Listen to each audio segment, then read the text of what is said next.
जब प्यार किया तो डरना क्या। গান যে জুটিতে ইতিহাস করে রেখেছেন তারা হলেন মধুবালা, লতা মঙ্গেশকর।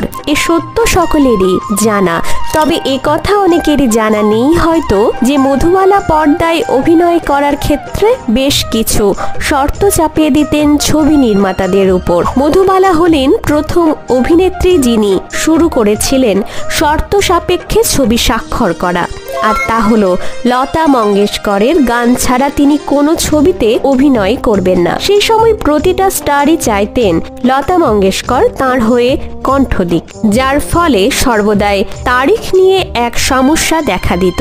এমনকি ওয়াহিদা রহমান একটা সময়ের পর ঘুষ দিতে শুরু করেন লতা মঙ্গেশকরকে। বিষয়টা কেমন? লতা মঙ্গেশকর চকলেট খেতে ভালোবাসতেন, আর তাই ওয়াহিদা রহমান মাঝে মধ্যে চকলেট পাঠাতেন লতা মঙ্গেশকরের মন জয় করার জন্য।